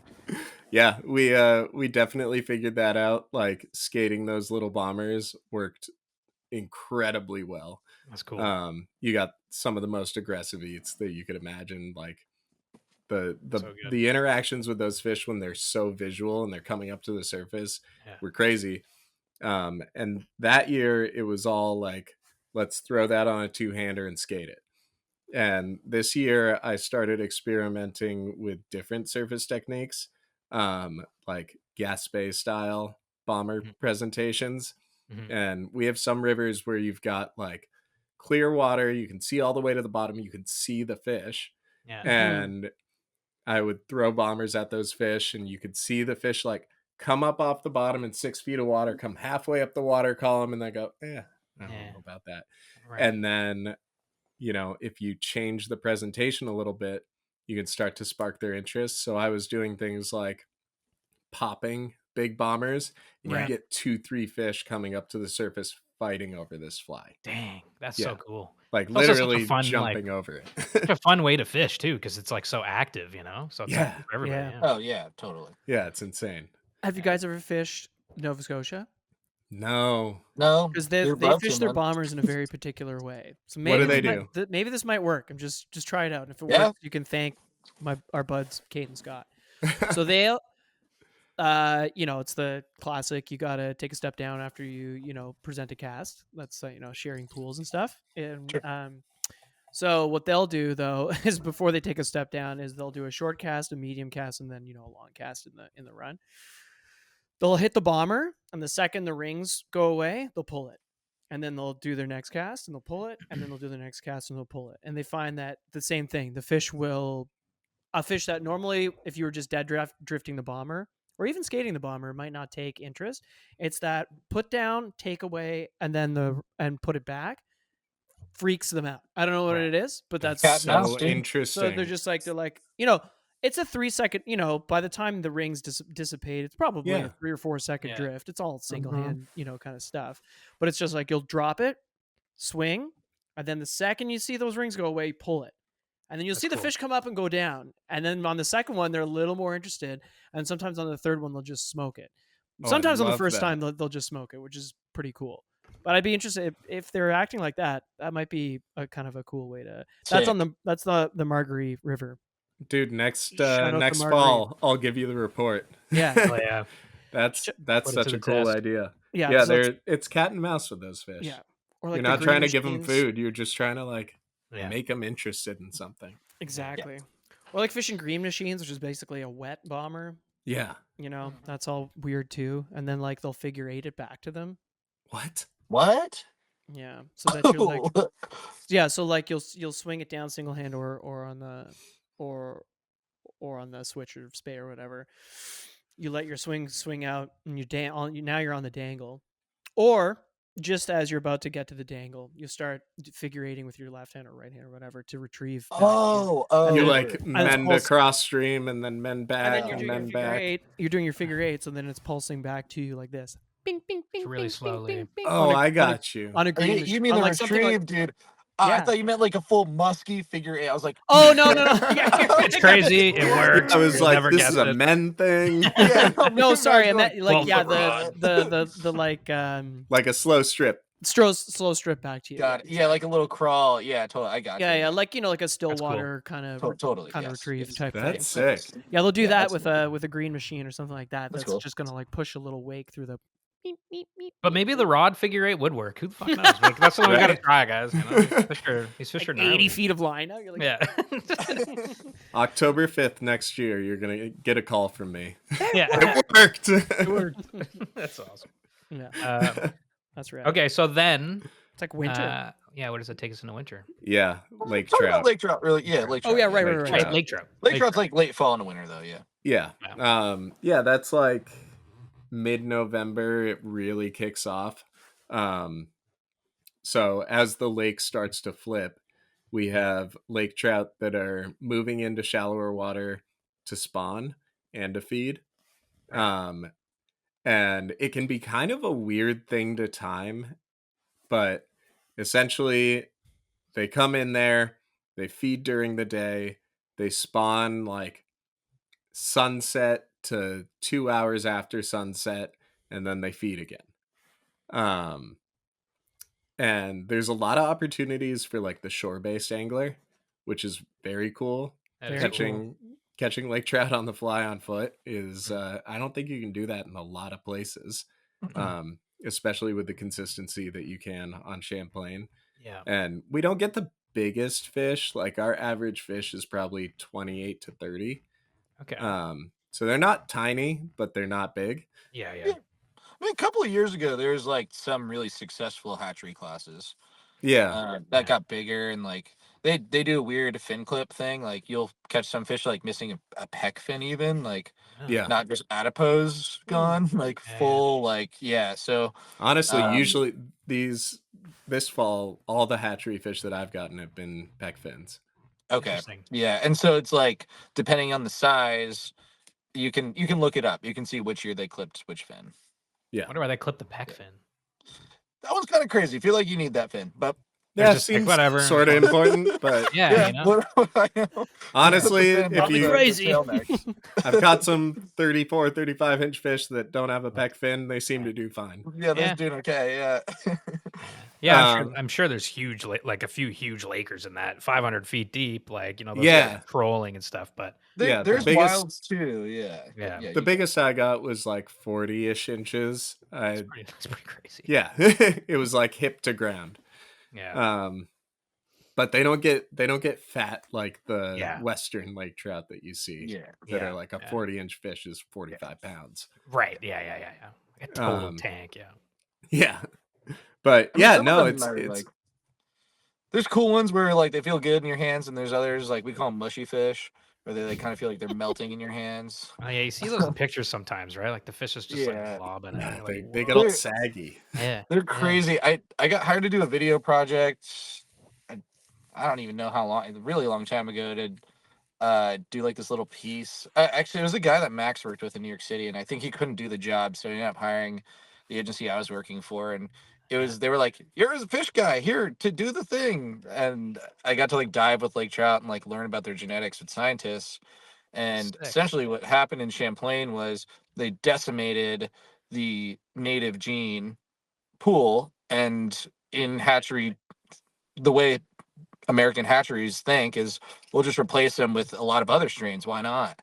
So at some point, I think in like the 1950s or maybe a little bit after, they joined a ton of different New York and Great Lakes lake trout genes into one, Yeah. and it ended up creating a lot of neurodivergent issues in these fish. So a lot of them are That's sterile even because like they like, and there's similar things with landlocked salmon in the Finger Lakes. It's these neurotic issues result in them being sterile, or they grow kind of weird. So like I think this mushy thing is part of that problem, man. exactly. Yeah. Good old humans, eh? Like, we can fix this. Like, just do this. Yeah, Right? Totally classic, dude. Yeah, of Man. course. It's crazy with these fish though, because like the mushy thing goes along with it. Even without the fin clips, you can tell from looking at the fish in the water which fish is a hatchery fish and which fish is a wild fish. Yeah. Like the hatchery fish are like kind of snaky and they're gray, and the wild fish are like hard bodied. They've got bright orange fins, white tips. Like they look like a proper lake trout. Yeah. And they fight so much harder. Right. Totally. Well, and that wild fish, that's probably the same age as the hatchery fish. That hatchery fish is probably almost twice the size. It's a slow growing fish. Yeah. Yeah. Crazy, man. I mean, yeah, the wild lake trout thing. It's kind of sad thinking about the stalkers, you know? It's like, right? You poor thing. yeah. Especially hanging Why out would with they do that to you? with the wild fish too, you know? The wild fish are just like fucking loser, you know? We didn't talk about me following the stalker truck around, but I'm glad we didn't. Dude, that wild fish thing it's so unrelated to Champlain. But my buddy was talking to this steelhead biologist, and Zento, who's the dude on the north who passed away? I feel so bad that I don't remember his name. Yeah, I'm gonna get wrecked. It's Frank, but I forgot his last name. But there's two terrible people. Yeah, totally. Yeah, Frank. I'm an idiot for forgetting this because I'm steelhead country. So but yeah, anyway, Frank, there's this dude was like the keeper of the North Umpqua. Frank Moore. Lived on the river. Yeah, Frank Moore. Yeah. And he was like out there every day watching the fish in this pool that's like can't fish here pool. Yeah. And he would watch steelhead come up into the pool, and every time a hatchery fish came up in, you would get a big buck that would turn around and escort them to another part of the pool. No way. To say you're not allowed to be here, and then go swim up and hang out with the wild fish. And all the hatchery fish were in one part and all the wild fish were in another part. That is crazy. Right? That's so funny, man. It's like again, nature knows what it's doing. Like, you know, it's even having to try to correct, you know, what people are doing, right? It's like, we got this. The fish are smarter than us. Fucking hell. Yeah, that's so wild, crazy. dude. Weird behavior, yeah. The things we don't know about fish, ridiculous. Yeah, unbelievable. Okay, well, I guess that's the year then, in a nutshell. I mean, That is obviously the there's- year in a nutshell. Yeah, there's so much to Yeah. talk about there, but okay. Well, we do have. I don't want to take too much of you guys' time. We have 5 more questions for each of you, but these are kind of like, We have all the time in the world. oh, bless. I- I If could make a anybody's- run. No, I'm kidding. Yeah. If anybody's watching on YouTube, the sun is setting and has been. We could do a time lapse over Zento's face. It's Dude, beautiful. you to could. understand, it's just Visor like this coming down. beautiful Yeah. Oregon sunset, Dude, it's all it's on like- your face.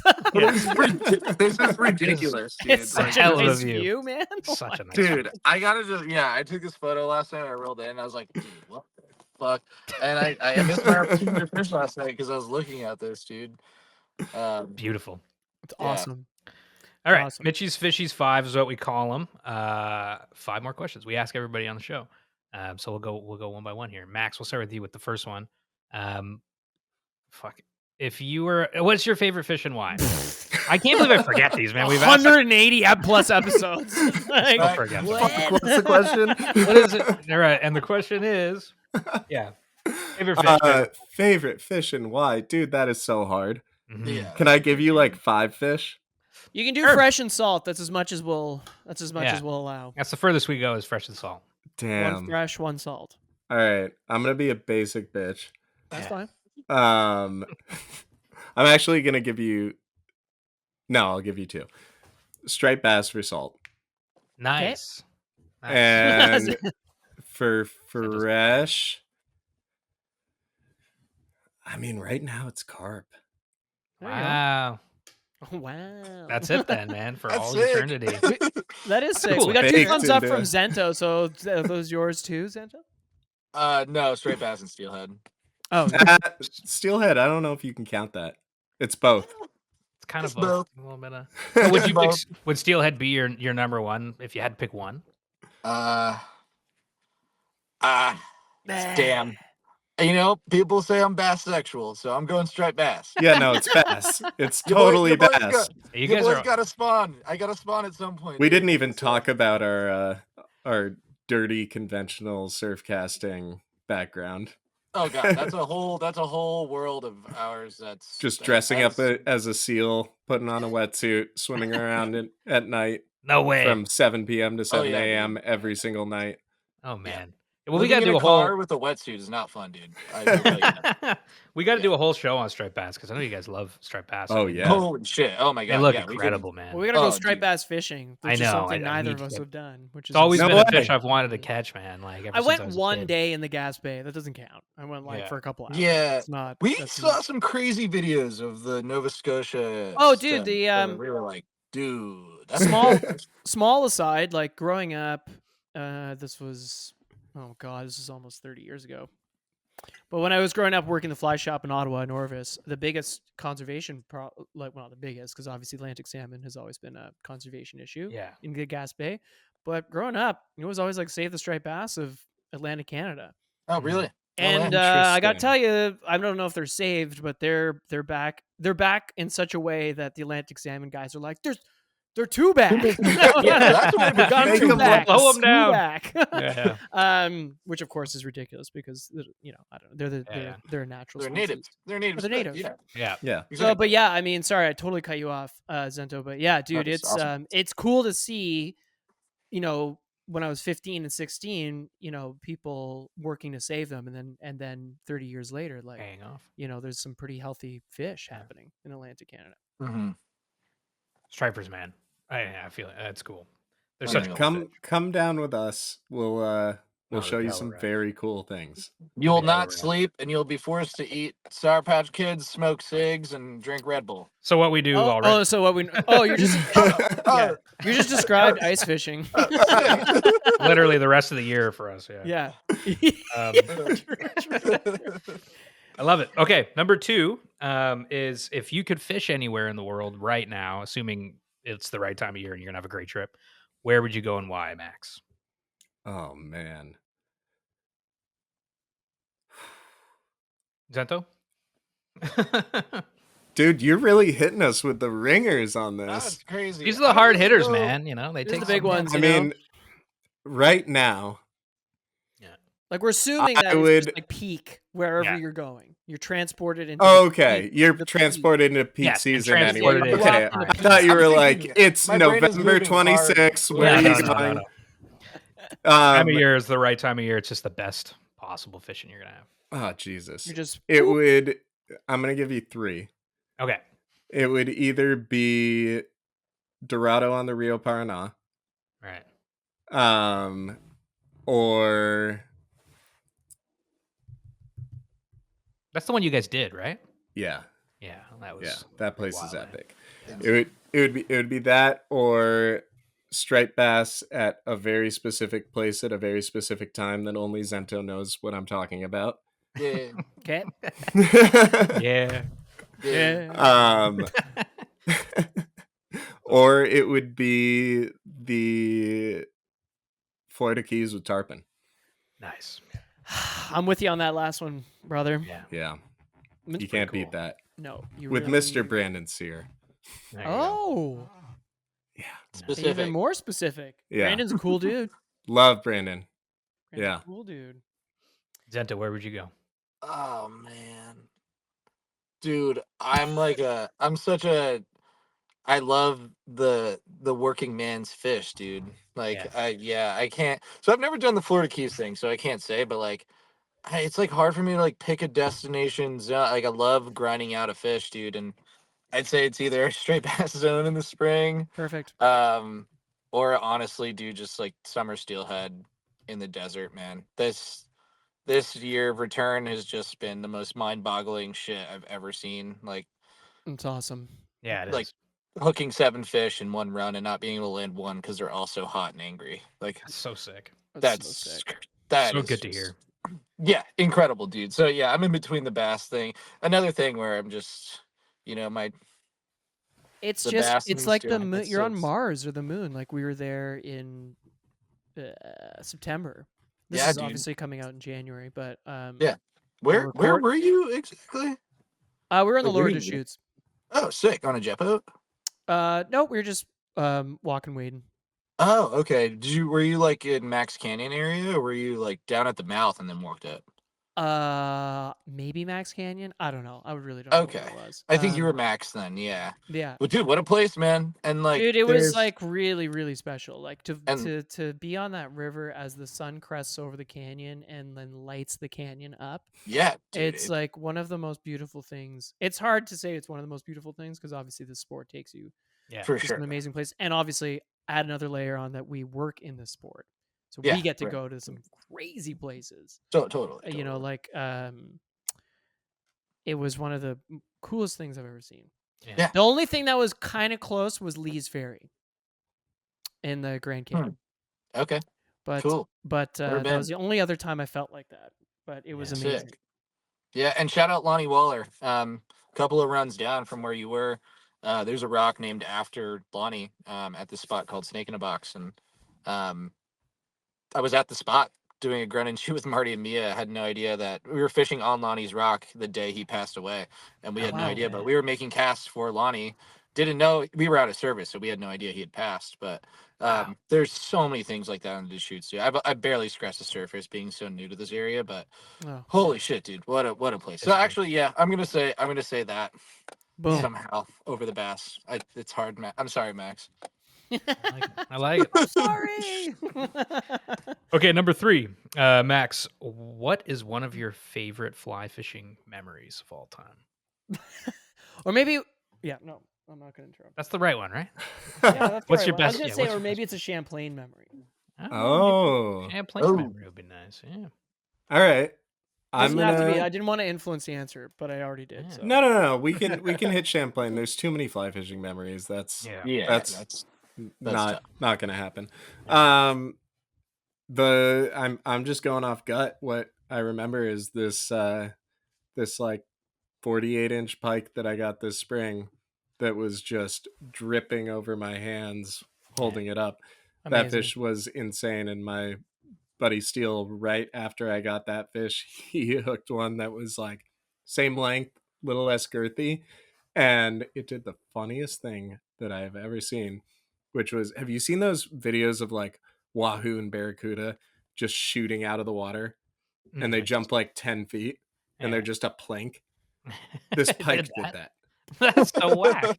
It was like 6 feet in the air, just yeet. Just Yeet. straight up. That's hilarious. That's whack. Oh my god, that's fun. I dig it. Zento, how about you? Favorite fishing memory? Fly fishing memory? It has to be fly fishing. Can be gear. Yes. It could be No, gear. fly. Okay, fly. Has to be fly. All right. So some dude posted a video. This is like a classic like spot blowing thing, but yeah, he posted a video at the spot. You have to take a vessel to it, then get on this structure and fish off of it. Yeah. And I was like, all right, sick. I'm gonna do that. And that was from the year prior that he posted that. And I was like, I got to try it at this time. And I was still pretty new. I think I was like a sophomore in college. Yeah. And yeah, I think so. Yeah, and I was just like new to tying flies and stuff, and figuring everything out still, and just went on a whim to do that. I think I had class in like an hour or something, and I was like a mile in the middle of the lake on a rock casting at these fish, and it was lights out, dude. Like it was nuts. I was hooking so many big lake trout and like just freaking out, and like I was like, shit, I gotta get to class. So I went to class in my waders and then went like left class early and then went straight back to the zone and kept doing it for another couple of hours. Never had a day like that again. I just never happened like that again. And I was like, yeah, that was an incredible memory. I think I called Max and was like, dude, this is stupid. Yeah. This is just done. And then it didn't happen again. Yeah. It's one of those things. Like a one and done weird kind of moment. Yeah, I think that sometimes like they come out of spawning mode. They're there to spawn, Right. or like stage, and I think it's like that moment in their staging where they just start to move. They're not necessarily feeding, but they're moving in a way that's aggressive. Yeah. They're getting territorial. I don't think they're actively feeding. Right. Yeah. But they were super pissed off. Yeah. They wanted to kill something. But a lot of the times during the day when they're in that mode of spawn, they don't like touching stuff. Yeah, yeah. Moonrise. It's cool. Yeah. Yeah, that's crazy. Never thought about that. Yep. It's all about moonrise. The moon, like actually the moon patterns. Yeah. Yeah. Yeah, your majors and minors. It's when the moon comes over the horizon. Yeah. That's a window. When it's straight overhead or straight underfoot, that's a window. Right. Yeah, you have all these like micro windows that play into what part of the moon you're in. Like the lake trout specifically, they move in on the first full moon. They you basically have 4 moons. So they come in on the first full moon, then you get a new moon, crazy feeding window, then you get the second full moon. That's when they spawn. They move out on that next new moon. You did so much work since I left. Jesus. I don't know. I know. I'm like, it makes sense. I mean, it makes sense. How Like, do you have time to fish? With all the work you're doing. That's all we do. Why am I discovering this now, dude? I was like, water's 52, go fishing. That was me, dude. Max is like calculating the moon's orbit. Yeah, dude. What the hell? He's out, he's like looking at the stars. He's like, It's insane, dude. Like a Galileo robe on. Yeah. That's cool. It's been my goal this year to fish like as close to every day I can. Love I mean, it's a great goal, and like it's data over time. And exactly. It's so cool to like, but still, every once in a while, it's like Zento with those Atlantic salmon on the dry fly. You're like, and then something happens that kind of throws everything off kilter. Breaks it, man. Dude, we love breaking rules. Yes, dude. I mean, we tried. We had this one night, like fishing. We were like Kings Park or somewhere in Long Island, dude, and like we were surf casting, and like, man, they were eating like micro shrimp. What was it, sand shrimp or some shit, dude? Like grass shrimp. Grass shrimp, and we were just like could not. There were stripers boiling all around us. All around us, dude. And we're just what's getting happening? Destroyed by no-see-ums, dude. That was awful. Oh man. But that was like a perfect example of us just like, dude, we are just not in the right ecosystem. We are an unnatural piece of this system, man. There's nothing we can do. And then there's other times where it just breaks. So time, that's all you need, right? Put time in. Exactly. Yeah. I love it. Okay. Number 4, Max, why do you fly fish? Why do I fly fish? Yeah. I don't just fly fish. Yeah. Let me be Yeah, we straight know about booze. that. Yeah. Why do you fish? That's a good point. Why do you fish? No, dude. I feel like there's this like that magnetic draw to being on the water. Like it's kind of like it's kind of ugly. It's like an addiction. Yeah. But you feel if you go like a day or two without getting out there, even if the weather's shitty for the whole week, you're like, all right, it's been too long. I gotta go. And I'd like to say it's like partly for community, but I also just love going on my own. Um, I think there's just something embedded within me that like needs to go do that, and I get my fulfillment out of it. I think it like makes me a better version of me when I get fishing time in. Like my girlfriend Courtney, she is constantly like, "Hey, you seem off. Go fishing." Right. Yeah. Take the break. Go fishing. Yeah. Get out of here. You need the water You time. need it. Go Yeah. reset. Yeah. Yeah, I don't know what it is. There's just something to it that really like it heals you. Yeah. As lame as that sounds. No, for sure. I mean, I feel you, man. That's 100% true. Zento, how about you? Why do you fly? I forgot the question. It was so moved. dude. So moved. Yeah, I guess all of that, especially. I'm in my car now. I sleep in it every moment I can to be close to the fishing.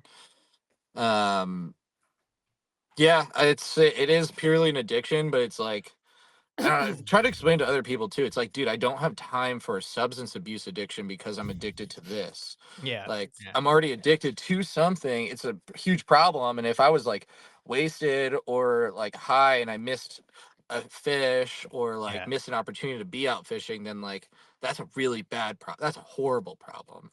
Yeah. So it's definitely like as corny as this is too. It's like I feel like it's kept me out of trouble, man. Like I haven't had an opportunity to fall into some stupid shit because like this is too important to me to fuck this up.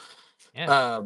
So like I think that's a huge part of it. And then like from a technical perspective too, like fly fishing, man, like Max and I'd say Max even more than me, dude, but like with fly tying, like the micro incremental changes that you can make to your game by being intimate with all your gear and knowing what your fly is doing in every moment is so massive and boosts confidence. I mean, confidence is what catches fish. It's not necessarily yeah, of course, the fly matters. But like if you're confident in that fly and you designed it to do what you wanted to do and cast the way you wanted to do it, all of it, and if you were doing it right, you get feedback. And that is such a rewarding give and take with things. And being able to just take something and be able to fix it really quick instead of being like I have to buy something. Like, it's like, and that was such a limitation for me in gear fishing, was just like I just felt like I couldn't make certain micro adjustments. I felt like it was jumping from like different crankbait to different crankbait based on depth, and you couldn't really do a micro change. But what we can do with flies is incredible, man. Like For we don't real. we don't care about our design. I mean, I don't know, we don't really, if I name anything, it's a huge joke, dude. Like it's not The serious, LCS. but dude, I mean, look at this one. This is literally, I mean, the joke is that this is a phallic fly, it's like I don't know, we don't take it too seriously, but like everything that we fish is piggybacked off of some sort of design, but some of the shit that we've come up with is like almost fully unique. Like you didn't even talk about your crawfish fly, Max, with the floating arms, like a sinking fly with floating arms. No, I stole that from Blaine.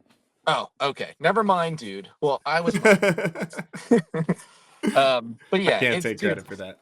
It's I don't know, there's just like rewards, dude. You come up with little things like that, and to get feedback on it is just one of the craziest feelings. Yeah, so much room for creativity within it. It's true. It is cool. I'm gonna change my answer to your answer. I like that. We'll merge them. I think we agree on all fronts, dude. Yeah, I love it. Okay, number 5, Mitch's Fish 5. If you were a fly, what would you be? What fly pattern best represents you and why, Max? Damn. Yeah, It's a good. This, Can this I are can one of I our. answer what's your for favorite Zento? fly? Actually, I like that idea too. Yeah, Oh, you guys man. can answer. I know what your favorite fly is. You're gonna know what mine is, and I'm taking it off the rafters right now. It's coming down. It's coming down. I'm gonna present it. It's gonna be this one. I mean, you're the squid fly. Okay, all right. So we call that fly Okay, yeah. Zento's pee-pee fly, because that's really what it is. It's just a pee-pee. It catches fish, but yeah, if you want to It's do a that one, hollow. Max. You're a hollow. Yeah, it's That's Yeah. what your fly. Yeah, that one there. Yeah. this one's merked. This one's the tuna fly, but yeah, this is the merked one. But yeah, Yeah. dude, there's 3-stage white hollow body, couple of hackles in the back, and peacock on top, and sometimes flash, sometimes not flash. Mm-hmm. That's I it. like that. Yeah, if I learned anything about straight bass, is just that, man. We went through phases, dude. We were tying all these beast flies, dude, and we thought like, oh well, big fish, big fly, like, Big that all bait, big adds up. fly. Exactly, dude. Don't And give it's them like, too much. dude. Yeah. The more you Nothing- give them, the more they have to say no to. Totally, Right. like a big fish sees this, right, and then Right. another big fish sees this little guy, and it's like, yeah, this is still pretty big, but when this is slimmed down, it's a potato chip compared to a fucking piece of pizza. Yeah. And like, what are they gonna? They're lazy as hell. They're fat, Like, Yeah. what are they gonna? They don't want to do anything crazy. They're gonna take what looks natural and what they can scoop up easily with no energy. Yeah. So, yeah, dude, that was a crazy year that I had, where I was just like throwing smaller stuff and just having crazy feedback from a lot of different fish. Yeah. Yeah, they love the Yeah. hollow. Yeah. All right, you have to do me, and if you say AI, I'm gonna kill you. Oh my god, dude. Oh, that would be hilarious, dude. Oh my god. If I did AI, or like maybe surf candy, would also be really fucked up too. No, God, surf candy. Like called you a Surf surf candy. candy, dude. Dude, I would call you a flatwing. I think you're Yeah, that checks. yeah, you're like a Swiss Army knife, dude, and that's like kind of the fly to do it all. It's Flat wing fly. yeah, you could do a lot with it, dude. You could swing it, you could strip it, kind of Yeah, do you everything. can catch So, anything with a flat wing. totally, dude. I like Yeah, I think you are the flatwing, dude.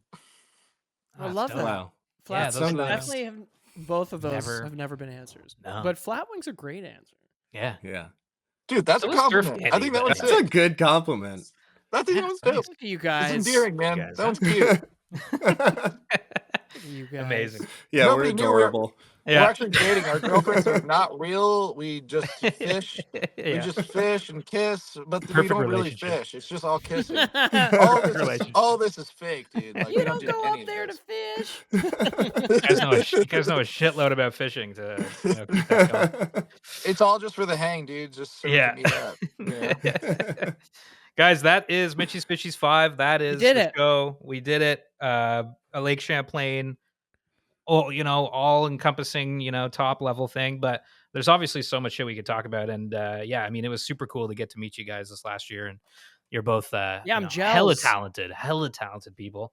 Thanks, dude. And obviously Appreciate fishy as fuck. So we got to do something else together and talk about something else. Because Yeah, we gotta get you guys down here to actually fish. Yeah, like I'm That'd down. be It's fun. not far. It's an easy drive. Exactly. I expensed a year Vermont fishing license from that shoot, so I got to do something. Oh well, that expires January 1st. So Fuck. Yeah. Yeah.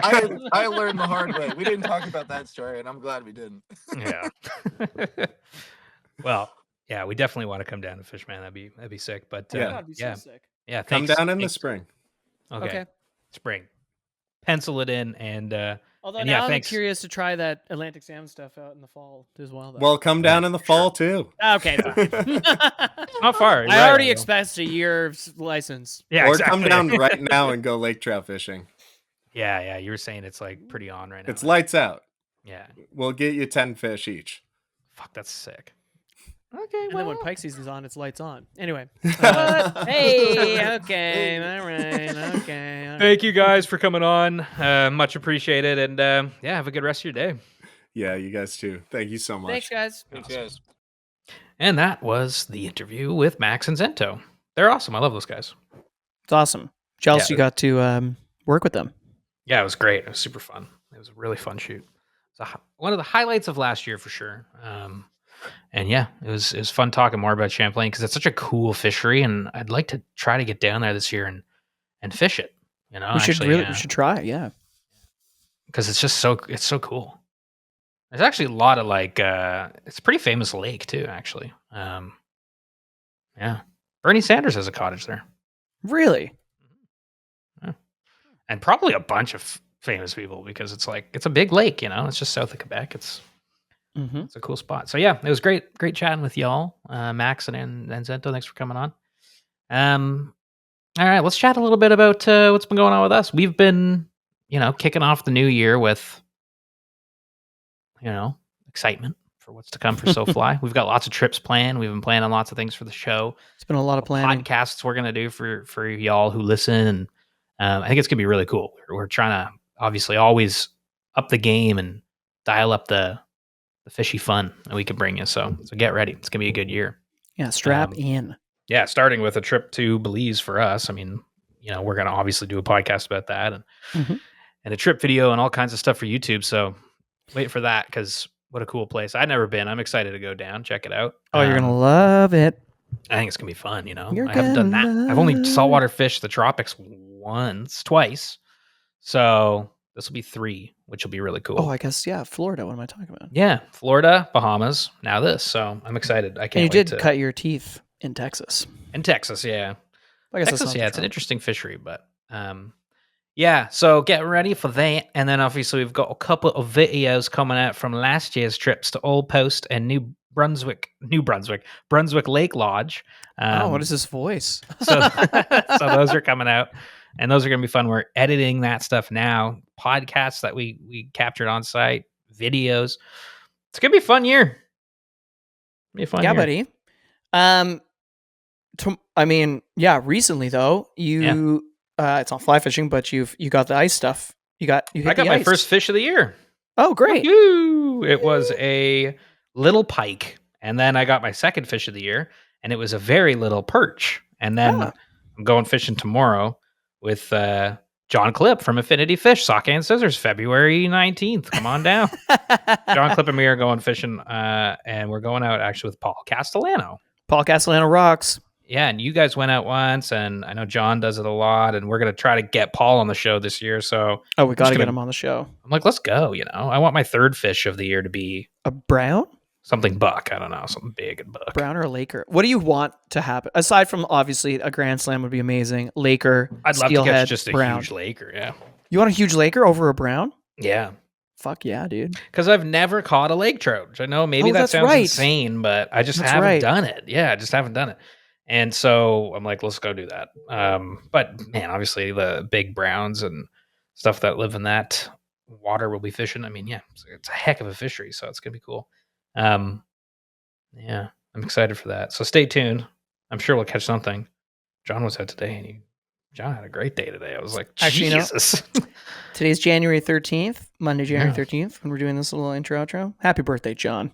Happy birthday, John. Yeah. Shout out to you, eh? Shout out to you. Thanks for... Matt, I don't know when your birthday is. He's the other half of Affinity Fish. You know what? Happy birthday, Matt. Pretty sure I've wished you happy birthday in the past, but happy birthday, Matt. It's crazy you guys have birthday on the same day.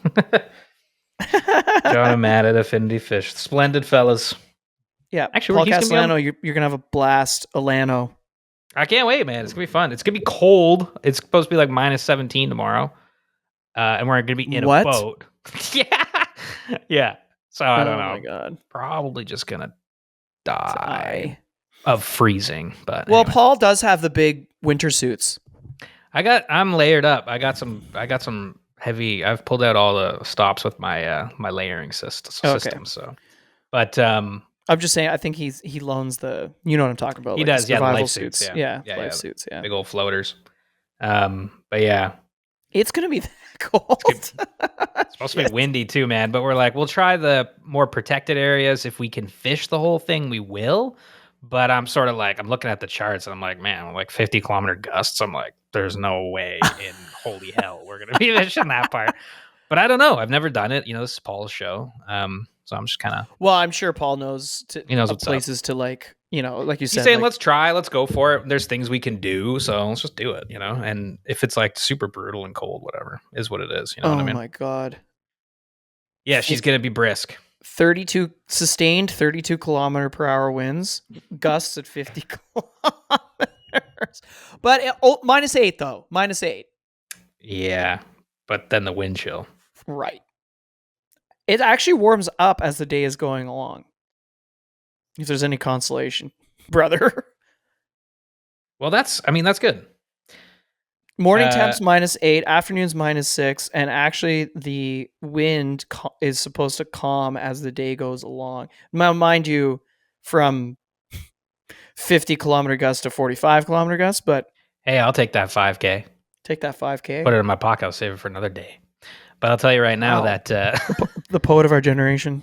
I'm. It's gonna be cold. I'm dressing like we're going to the moon, and it's gonna be fun. I'm just gonna. It's really cool. I'm just gonna tie myself down in his boat, and I'm just gonna be like a ball of like wool, and I'm just gonna be like, I'm just gonna tie myself in. Do you have like the little heat packs? No. Like the, shake them if you got them kind of thing? But you know what? I'm kind of like preparing myself so I don't need those even, I'm wearing such items.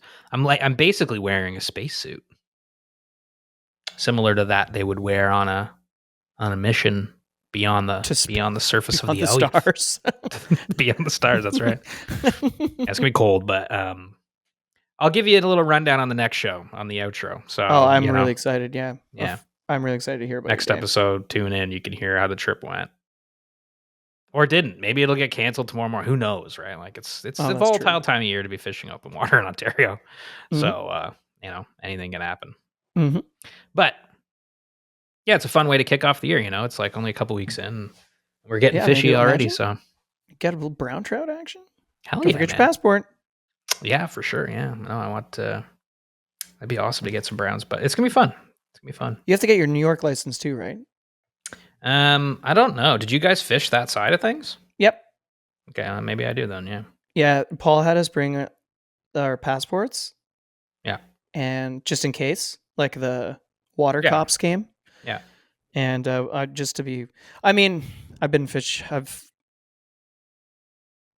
kind of going to New York a little bit more recently. Yeah, so because the great thing about the New York license is not the Ontario license, which it's your calendar year. Yeah, dude, get the license, put it on SoFly, baby. Hey, there we go. Now I'm just gonna get a year-long license for New York because I'm gonna be there a bunch this year. Let SoFly buy you that. SoFly. Let SoFly treat us. Yeah, and then you know what?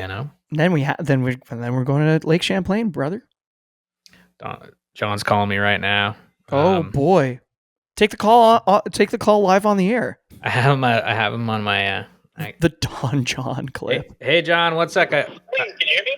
I can hear you, but we're actually doing a podcast right now, brother. Oh, sorry. No, you're live on the air. Oh wait, he can't hear me.